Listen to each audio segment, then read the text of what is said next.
Sometimes, finding time to play video games can be hard. Sometimes, you play a video game too much, stay up until 5 AM and get no sleep before going to do something you planned weeks prior. Sometimes that thing is going to watch a film like Nosferatu, and then less than a week later, it's Captain America. So I'm taking a step back from playing bad video games, and instead, I'm watching bad movies.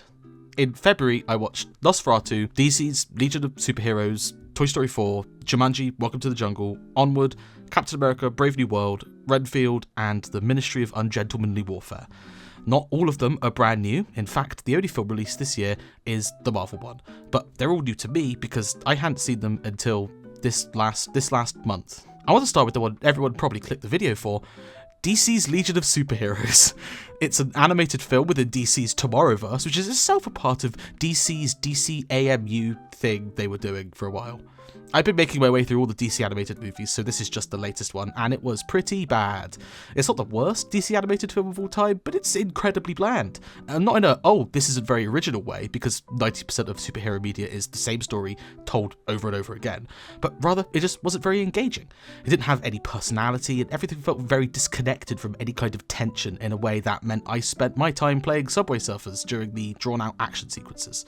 It looked fine, but nothing spectacular. I like the art style, but I preferred the chunky look of the main DC AMU films, and I much prefer the Bruce Timm style of the DCAU. For real now though, Captain America Brave New World, or as many internet comedian has said, Captain America The Incredible Hulk 2. It's quite odd to see a film with Harrison Ford where he isn't Han or Indy, but it manages to really inhabit the role of General Ross. That grumpy old man energy really lets him inhabit the character, and you can just tell he had a great time making the film as well. I also think Anthony Mackie really brought his A-game to the film, as I remember watching him in the Disney Plus show and one episode of Altered Carbon and thinking that he was really struggling in a lead role, but it seemed to come effortless to him in this film. Carl Lumbly is excellent as well, truly an amazing actor, and I need him to be in an Avengers film because he deserves all the success. The construction of this film, editing-wise, is rough, but the content is fairly solid. From the first action sequence, you can really see Sam Wilson as Captain America in a way that logically works from a continuation of the show. Marvel still has the problem of sideloading their lead black characters for the villains in their films, but overall, this film was enjoyable, and in a few years, everyone on social media is going to be calling it an underrated gem, like they are currently with Eternals.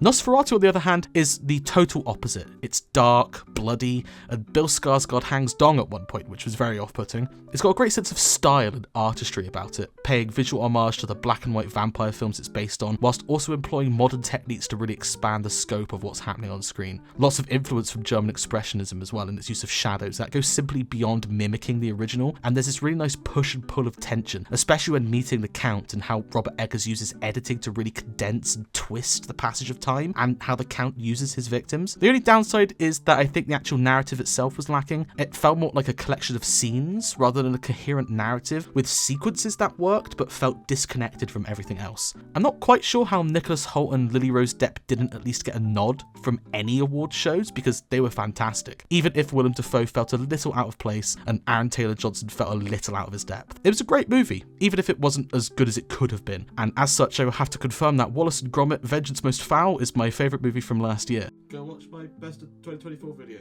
Speaking of Nicholas Hoult and vampires, Renfield, the slimy little rat bastard that helps Dracula. It's a rare horror comedy, a horror-y, and it mostly succeeds because of Nick Hoult, who is a treasure. Nick Cage is also a fairly good Dracula as well, campy in a way that is intimidating enough and just has some amazing teeth that are great to look at. It's very bloody, very gory, which was nice. Pretty sure Dracula blows up a guy at one point by becoming mist and reforming inside his body as well, so that was fun. The downside is Awkwafina. I liked her in Shang-Chi, though in this film, her character was terribly out of place, and her entire plotline was just awful. It really dragged down the entire film for me. Jean-Ralphio was in this as well, as a bad guy, or Sonic, I guess, if you're a massive nerd. Probably the comedy high point was his meeting with Dracula. That was pretty fun. The support group was great as well, and I think Awkwafina's character should have probably been in the support group rather than like a random cop who just like loves justice or whatever the hell her deal is. Either way, it's fun and a totally different take on a vampire film, which is something I appreciated after seeing Nosferatu. Jumanji, Welcome to the Jungle is a film with The Rock in a jungle. That's all you should need to know.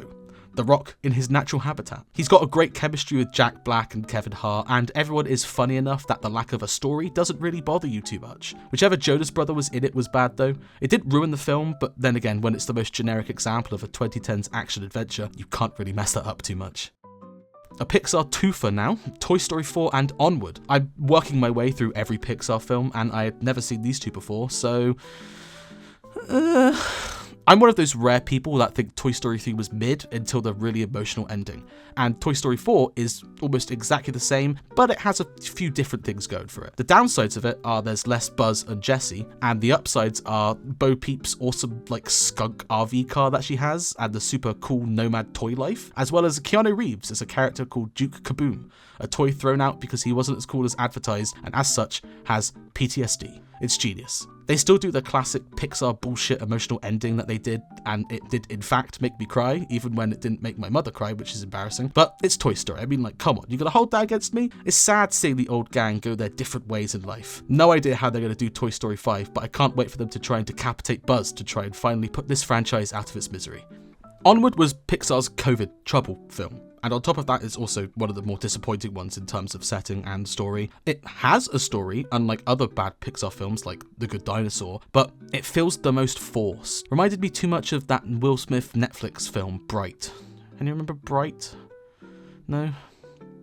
Either way, Tom Holland and Chris Pratt just kind of tip it over the edge for being a bit too paint by numbers for me. I'm still working my way through the rest of the Pixar films, but this one definitely feels like a shift from storytelling to looks, because the film looked visually impressive, it just didn't have that same heart all the other ones have had. It tries to hit you with that emotional ending, but it never manages to land properly, though Chris Pratt probably acts more in this than he does in the Mario film. Finally, we come to the final film I watched this month, The Ministry of Ungentlemanly Warfare. It's set in World War II with Superman, young Scully from Brooklyn Nine-Nine, Alex Rider from that time they tried to do an Anthony Horowitz series, a hot woman, the guy Timothée Chalamet kills in Dune, the dread pirate Roberts, and the guy who played the Prime Minister who fucked a pig in Black Mirror. Why am I listing actors from other things and not actually talking about the film?